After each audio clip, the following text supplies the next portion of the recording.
is brought to you by Head Start Basketball. Hello and welcome to the Hoop Heads Podcast. It's Mike Klinzing here with my co-host Jason Sunkel. And tonight we are pleased to welcome back to the podcast Coach Greg White along with his son Hayden. We're going to talk a little bit about being at Snow Valley Basketball Camp in Waverly, Iowa at Wartburg College. Greg and Hayden, welcome. Hey, thanks for having us. Absolutely. We're excited to get on here and rehash what was a great experience for Jason and I at Snow Valley, being our first time getting an opportunity to travel out to Iowa and be a part of Snow Valley Basketball School. We're very, very excited about that opportunity to get out there. And so just thought we'd talk a little bit about our experience and what Hayden's experience was like transitioning from being a player into being a coach. So why don't we start there with him and ask Hayden a little bit about what it was like to go from the playing side of camp to the coaching side of camp. All right. Well, first, thanks for having me. And then You're welcome. Well, the first times I have been playing is back when it used to be 5 days. So by that third day, I was beat up and exhausted. But I kind of had like a bit of like a cheat to it because I had seen what Dad had been through working it, so I kind of knew what to expect. And then, of course, playing it, I kind of knew like it was long hours, long days, and then just the teaching aspect. Like I got to learn a lot from, of course, everyone was there. Coach Locke, Coach Bullwinkle with the point guards. I was with him all week, and then Coach Spiel in my division. I was the Central B, which is the 8th grade division. So I got to learn a lot from him, just about teaching drills. What was the part of it? What was the part of it that you liked the most? Like, which part of it did you enjoy the most personally, as from the coach's side of it? The coach's clinic was a great night, just to get around and get to talk to people about what they had, what they were doing. Like we got get to watch Coach Nick talk and Coach Swift, and then just kind of like the networking of it. Like I got to meet everybody and see what they've been through, and then kind of get caught up with them. Because it's yeah, absolutely. I think the networking and the people is always, whenever you go somewhere, I think that's always a key component to how much benefit you get out of it as a coach. I think just the quality of people. One of the things that I said to Jason, and I said it to anybody who asked me about the experience there, was that I guess I always judge, whenever I go somewhere, I always judge that particular camp or place or clinic, whatever, by the quality of the people. And the quality of the people there at Snow Valley were second to none. And I think that that's what you were seeing, you know, again, from the player side. You were kind of hidden away from the coaches clinic and sort of the behind the scenes stuff that the coaches get to be involved in. And now this year you're getting a chance to go back and be a part of that, I'm sure was fantastic. Is there something that stands out to you that somebody said or somebody mentioned there that night at the coaches clinic, something that is going to stick with you as you kind of progress and start thinking about whether or not you want to coach as you get older? It would have to be Coach Swift, like just describing his journey, like how he had his first year coaching, how he experienced some toughness in his couple first years, and then how he evolved as a coach to like where he is now, where he's won multiple state championships. Yeah, for sure. Sometimes people definitely forget that it doesn't always come easy. And then Coach Locke gave me some one-on-one advice, and his was a bit odd, but it was in the most sincere way. Like he just gave me like, he told me something you probably wouldn't want to hear, but he was like, I'm being very sincere, and it was honestly like great advice that I'd heard from him. Is that shareable on the podcast? Yeah, I can. Well, he took me off, and then I was just asking like if he had any advice for me in my early career, and he was like, don't get married. And he was saying, I'm not joking, just in the most sincere way, like his advice was to stay single, like you can take more job opportunities because you don't have to worry about moving the family or kids around. Yeah, it's definitely true. I mean, I think we've talked here on the show to lots and lots of coaches, and it's always a challenge to incorporate your family into your coaching. And I think that that's something that all coaches struggle with, to find that balance between, their desire and their ambition as a coach, and their desire with to have a family and to be able to be there for them as well. So I think that's something that every coach struggles with that. I think Jason would agree with that, and Greg, I'm sure you agree with that. It's just it's difficult sometimes to find that balance. Oh, yeah, for sure.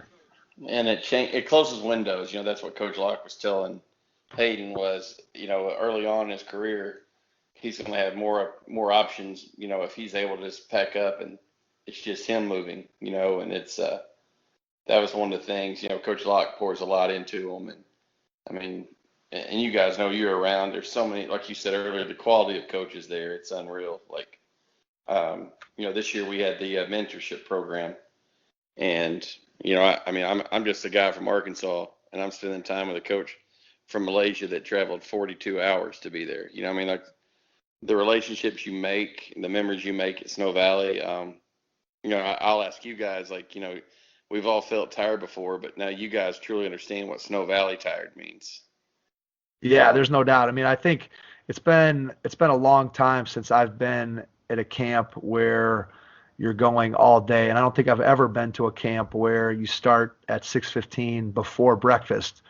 Any camp I've ever worked at, breakfast comes first, and then you get to the workout. So that was something that was definitely different. And for me, I found it to be refreshing because I spend so much of my summer planning camp and coming up with drills and being the guy that has everything organized and gets kids from place to place. And so in a way, I found it refreshing to just kind of be able to sit back and learn from the other great coaches that were there and not have to take the reins of organizing and making sure that everybody was at a certain place at a certain time and who's assigned to which court and which teams are playing on which basket. And so what I really enjoyed was just the fact that I could go out and just coach basketball. I followed the lead of some of the other great coaches that were there, and they said, okay, here's the drill. Now you go ahead and you coach that drill and you teach that skill. And that's what I really enjoyed, is that I took some of that planning that I normally have to do with camp and took that off my plate. And I just enjoyed getting a chance to get out there and work with the kids in a bunch of different settings, whether it was, the different skill clinics or whether it was cutthroat or coaching a team. I didn't have to put the normal amount of prep work that I do for my own camps. And so I found that to be really refreshing and enjoyable compared to what I do for the rest of the summer. So Jay, I don't know how you felt about that. Yeah, so I agree, because Mike and I always talk about, we want to try to keep our camp as fresh as we can. And I've been doing Head Start basketball camps with Mike since I was 18 and I'm 32. So this was like year 14 or 15 for me. So it's easy to fall into seeing the same routines and having to come up with drills and do things. So this time it was refreshing. Now, I will say day one, I think Mike and I looked at each other. My legs were dead after day one. I just couldn't believe how tired I was. But for whatever reason, day two, after day one, I was fine. My legs didn't feel so tired anymore. I will say I slept in the car ride home though a little bit. I will be honest in that. Mike was driving and I was sleeping for a little bit. So, and Greg, I didn't take the photo of Jason like you had of Evan. So I should have snapped a photo of him laying on the side of the in the passenger seat while I was driving. So no, you don't text and drive, Mike. Come on. That's now. true. Good call. So the whole and you guys were there. How awesome is a job that that Show and Slawball and Coach Pate do. I mean, you got if you tell somebody I'm gonna have 400 plus kids and it's gonna run seamlessly from getting everyone fed in a 45-minute window to game schedule, clinics broken up. I mean, most people would come in and see that number of kids and have a panic attack, and it runs. I mean, it's a machine, and those guys do a great job. But then that was something that always stuck out to me, was the organization of this thing. This thing flows, and like you said, day one. It's our shortest day, except for it's the second of the shortest days outside of the championship day. And it's the hardest because your body it can't believe what you're putting it through. But then the next 2 days are the longest and you're fine. You find a way, and I don't know, it's almost like it just, Jacob Brendel put it best. It's a rebirth for coaches. It Going is. There's a rebirth. Yeah. I think so. The piece of the organization thing, and I think we didn't get to see this aspect of it, but Mike and I were talking about how crazy it is that they were flipping rooms in a less than 24-hour period. That was, I think, the craziest thing. That just shows you how organized they are, that they've got enough people and enough, positions that they're flipping from our camp on that. We ended at Saturday around 1. Okay. And really, let's be honest, it's probably 1:32 before all the kids were out of the dorm. Okay. And they're flipping it for the next day. The girls arriving at 9:30, 10 o'clock in the morning. That's crazy to me. And I don't know what the girls' numbers were, but that just shows how organized and how well-oiled machine it is, because there's no way you could do that if you weren't. Yeah, it doesn't moving 425 kids around from dorm to cafeteria to gym to basket and this space and that space and going through and doing all the clinics. Like somebody who runs camps for all summer long, I don't take that for granted. Like some people think you can just wave a magic wand and that stuff miraculously happens, but I know how much work it goes into making sure that everybody's where they're supposed to be, that suddenly Central A and B aren't assigned to the same basket, or kids aren't going here. And we got to make sure that, everybody's lined up in the right place and taking attendance and all that stuff. Like, if you watch it as a parent, if you just came in and you watched 24 hours of Snow Valley basketball, you'd probably be pretty impressed because you've got 425 kids moving around, but you really have no idea of the amount of prep work that goes in to making sure that, one, everybody's where they're supposed to be, and then two, the things that are being taught or the activities that are being done are on point and are following the flow and just are organized so that the kids are getting the maximum value out of it. So we've talked about it, I think, from the coach's perspective and just how great the organization is, but I think from a player standpoint, and my son was fortunate enough to come along and be a part of it, and he loved it, and he went by himself, and before it was over he had tons of friends, and just I know all the coaches that he had interactions with were really positive. And so I walked away from it not only from a coach's perspective being very impressed, but my son had a great time and learned a lot and just had a great experience with basketball. And so as a parent of a player also, I couldn't have been happier with what he got out of the camp. I got out of the camp for sure. Well, and talking about the players, I mean, you guys saw it, like 420 plus kids, and maybe, I've worked the top 100 camp. I've been fortunate to work some what you would call an elite level talent camp, and they had one thing in common: the elite players wanted to be on the training table, and they only wanted to play during the game. And for the most part, I mean, these kids, they go 6 a.m. to 8 p.m. nonstop. I mean, even when they're going to dinner, that's, they're on their feet. I think, the break time is built in. It's strategic, but for the most part, these kids, I mean, it puts faith back in the game because, we had a couple of kids there in the Western Division. One I know in particular has a couple of Division I offers, and, that no one comes in with an ego. It is strictly to work, and it is about reps. It's old school teaching. But you've got kids, I mean, including your son, they just grind for a week. I mean, it's refreshing. I tell people all the time, there's not a better place to send a kid, because after a week in Snow Valley, you find out if you love basketball or not. Because yeah, it is. Well, you're only playing one game a day, and so yeah. We all know that kids today, what's the basketball system that's out there? Just play and play and play and play, and that's obviously not what Snow Valley is all about. You spend whatever, however you want to break up the percentage of the day, but all morning, almost all afternoon, and then you play one game. And if you're not somebody who's going to want to work hard during the drills, you're probably not going to have a very good time, because you're going to be working during the skill work, during the clinics.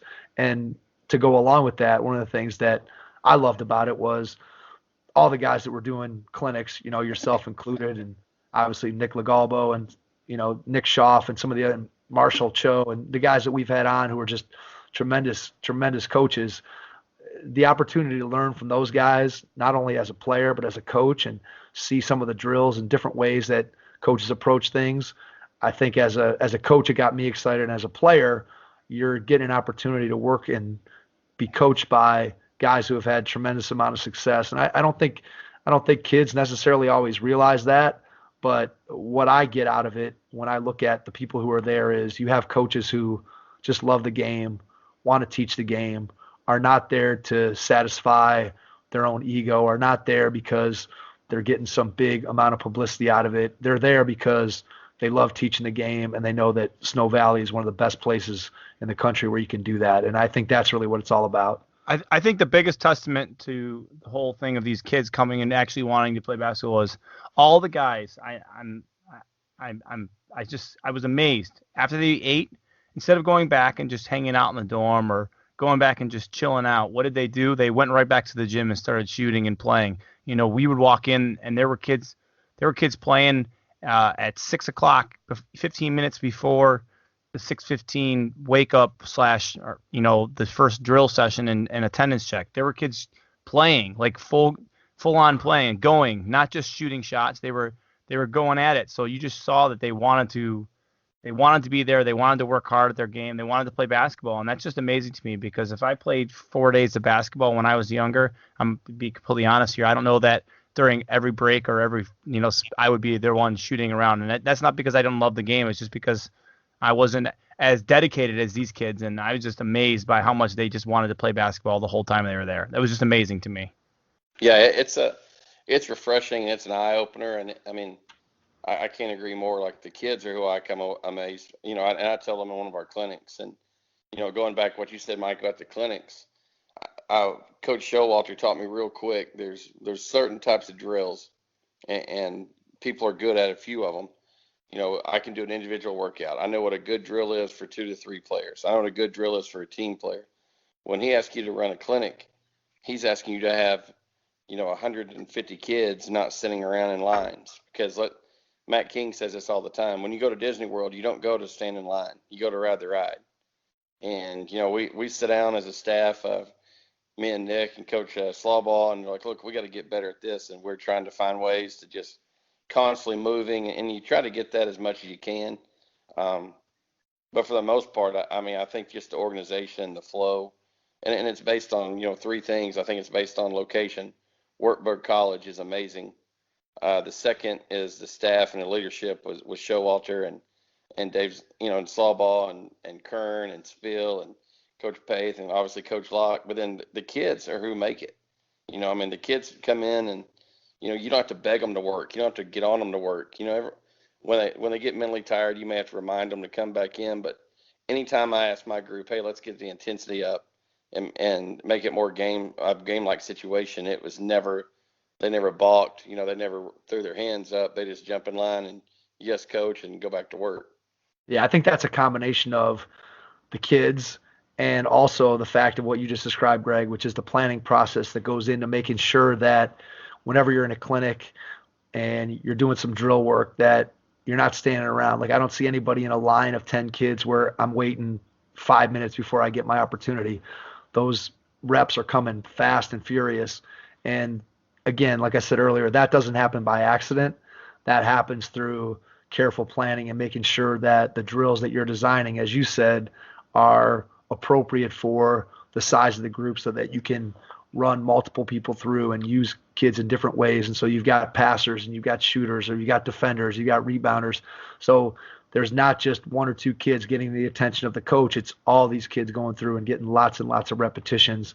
And as we all know, that's how you get better. You don't get better standing on the side in a line watching other people do things. You get better by getting out there and getting a chance to do it. And then when you combine those multitude of reps with the watchful eyes of the quality of the coaches that were there, I think it's just a really potent combination for helping kids to be able to improve and get better. And as both of you, Jason and Greg, have mentioned, I think it shows how much that a kid who goes there, it loves the game, or is going to develop a love for the game simply because they've been exposed to such good coaches and such a situation where it's so organized that I don't know how you could be a kid who likes basketball and not walk away from that camp having felt like you had a tremendous experience. And I know Jason and I felt that way this year as first-time coaches, and we certainly are planning to make another trip back there next year. And we can't be any more thankful to you, Greg, and to Coach Showalter and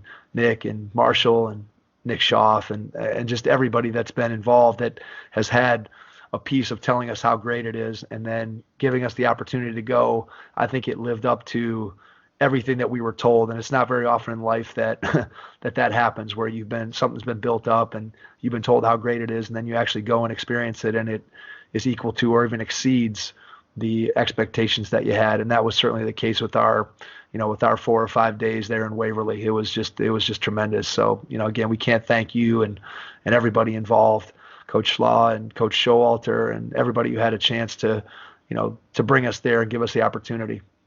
Sure. And I would encourage, like, high school coaches, parents, whoever's listening, like, I mean, there's 3 weeks of boys camp and 1 week of a girls camp, and they have a waiting list every week and every year, and like I mentioned earlier, I mean, you guys saw it firsthand too. There's players of every level. There was a young man there with a few Division I offers. There were kids there with Division II. There's guys that are going to play Division III or an AIA. It's all, and the thing is, they're there. They're not out. I mean, I know it's expensive, and you take into travel and everything else. But when you look at, if you compare a week at Snow Valley versus a summer of playing on a, in a bad situation of travel, I don't know why you wouldn't want your kids to be at Snow Valley. I mean, you've got the director of USA Basketball. You've got, I don't remember how many I counted. I can think of at least 6 college coaches that are on staff, and then high school coaches. And it's just, the staff is dynamic. It's a build up. You've got scouts from the NBA. You've got former NBA players and coaches. If you'd have told me, like, my sons both have been in a camp with and learned shooting from an NBA shooting coach. They've learned, to play a position from an NBA coach. They've learned, a lot of things in clinics from Coach Locke. And it's just, I mean, that never happened when I was a kid.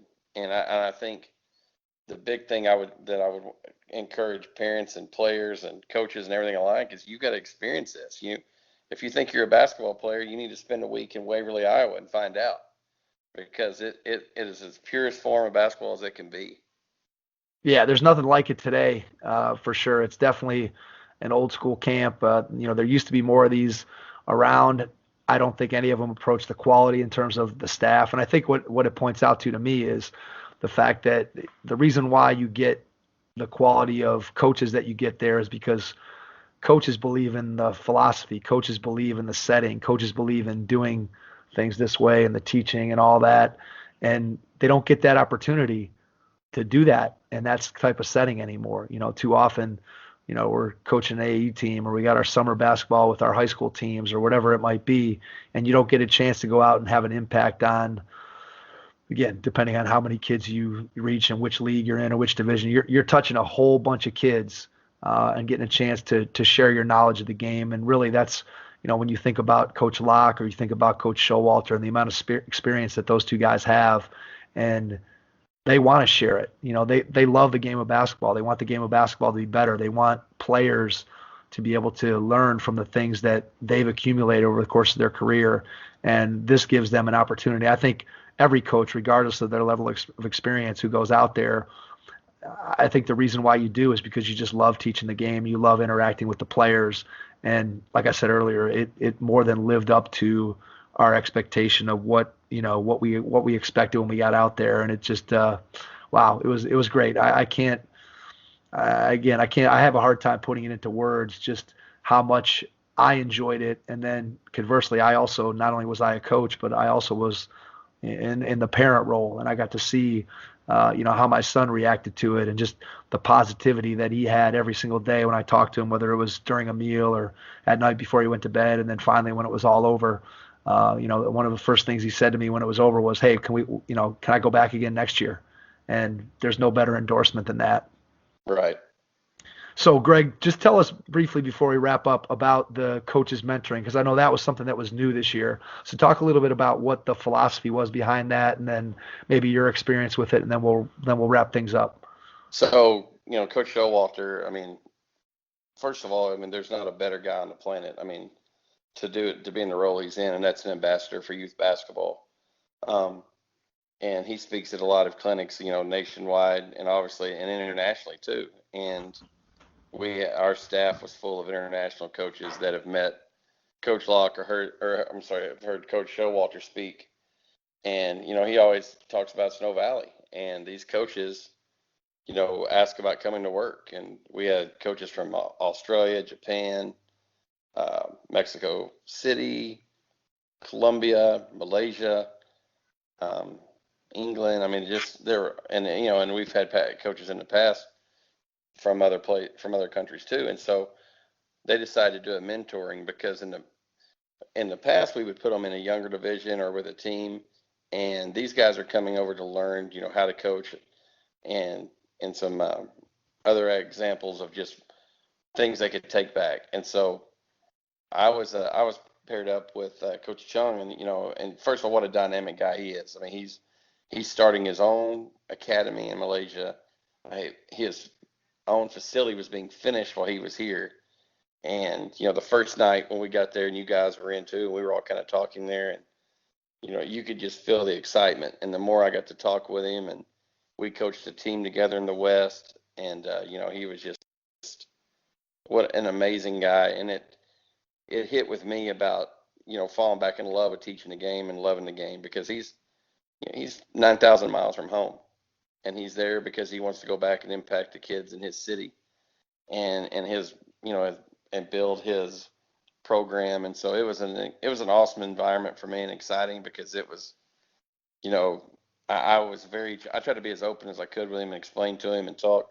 But in the end, when you think about it, you've heard before, the ball has magic. I mean, I kept going back to, I'm a guy from Arkansas hanging out with a basketball coach from Malaysia. That doesn't happen anywhere else in Snow Valley. Exactly. That's very cool. I mean, in some of my relationships, I mean, like, with Coach Locke, and like I mentioned earlier, these guys that come in, I mean, you don't get that anywhere else. Coach Locke has said this before.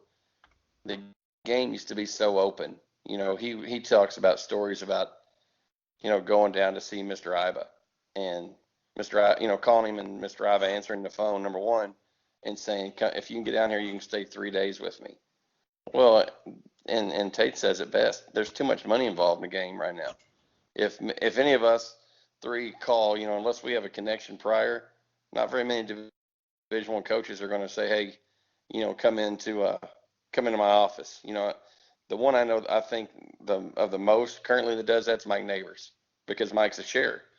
If you go to a women's basketball practice at Arkansas, there's as many high school boys that coaches in there as there are girls, because he shares and he teaches the game, and that's why I think Snow Valley is so special. Is you guys, I mean, if you'd have talked to yourself 10 years ago and said, one day I'm going to sit in a cafeteria and eat lunch with Tate Slock, and we just have conversation, or Dave Bullwinkle from the Chicago Bulls, it's kind of mind blowing, because it is. It really is. I mean, it's kind of. I was still in college 10 years ago, Greg. So. Yeah. Well, and that's like what Hayden is in college right now, and like he's having a one-on-one conversation with, I don't say even arguably, I mean, I think the best teacher of basketball on the planet, Tate Slock. I mean, how else do you get that? And that's my big thing is, the basketball you learn is great. The relationships that are created are why I go back. I have guys that from Snow Valley that, I talk to daily. We've been through job changes. We've been through divorces. We've been through siblings passing away. We've been through a lot of things, and just like I count you guys too. That Snow Valley family. I mean, the title of Snow Valley guy means a lot to a lot of people. And when Coach Locke says we're the last of the Cowboys, I mean, that a lot of us take that to heart, and because we do want to protect the game, because we want this thing to keep growing, and we want it to be played the right way and taught the right way. And so there's a spirit involved with Snow Valley. You guys never got to meet Jerry Slikus, and you talk about a guy that touched lives. And you could tell how special he was, because they still speak about, Slyke like he's there, and he is there, because for all of us that have gotten to work in the past and see that smile that Jerry had, and how he cared for the game and for the kids. I don't know, and I get emotional talking about it, because Jerry was so special to me and those guys, but there's something about Snow Valley that's special, and you guys got to experience it, and I wish there was a way we could get everyone to experience it one time. Yeah, I think you can feel that family atmosphere and that just camaraderie that's created by the staff. And as you said, being a Snow Valley guy, I think it's clear what that what that means. I mean, obviously there's a relationship between guys who have been on the staff for a long time, and as people come in and they're so welcoming. And I think that there's just a way about the way the coaches, everybody that we met, and the way they go about their business and why they're there and what they're all about. And it comes down to they're about the game, and they're not about themselves. They're not about their ego. They're about growing the game. And through that, growing the game, you're building those relationships with other guys who are like-minded and have the same kind of thought process in terms of how they like to teach the game and where we'd like to see the game of basketball, the direction we'd like to see it to head. And I think really that's what it's all about. And again, it starts with the leadership right from the top with Coach Sowalter and Coach Schlaubaugh and obviously Coach Slikas, who we never had a chance to meet. But, you could tell from the guys who had been there before when he was there that the tremendous feeling that everybody had for him and the affection they had for him, and the fact that his initials are still on the shirt and that people are still talking about him tells you everything you need to know about him. And I'm sure based on the quality of the other people at the top of the organization, I'm sure that he was off the charts as far as being a great guy and a great coach and just being the type of person that you want to be around. So like I said earlier, I can't thank everybody involved there for giving us the opportunity to be able to show up and coach and work and be a part of it. And, we want to thank you and all the other guys who have been part of that Snow Valley family that we talked about, who have been guests on the show. And, I'm excited to see, how we're going to continue to grow that family and continue to be able to help the game of basketball get better. And that to me, Greg and Jason, is really what it's all about. I agree. Absolutely. Yep. All right. So Greg, I don't know if you have anything you want to make. I'll let you make the closing statement here, and then we'll wrap things up for this episode. Yeah. Like I said, Snow Valley is a special place. It's a big part of the game. Just their tradition. I know there was a 4-part piece that was on Twitter about how it started, in Santa Barbara, and how it grew, and how Don and Jerry, brought it to Iowa, and they told me it would never work. And now, you guys saw what it's grown into. I mean, it's a special place. And just when you look at the names of the coaches that have been there before all of us, it's to be a part of that, the legacy, and to be a part of, the tradition and to protect the tradition. That's the big thing for us. That's what makes Snow Valley special. And I'd encourage, I would encourage coaches, to reach out to Coach Showalter. I would definitely encourage players and parents to look at, finding a way to get their kids there, because it'll change a kid. It can change, it changes lives being around that. And I don't know, it's just hard. Like you said, it's hard to put into words how special it is. No question. I would highly endorse it, both from the coach's experience and perspective.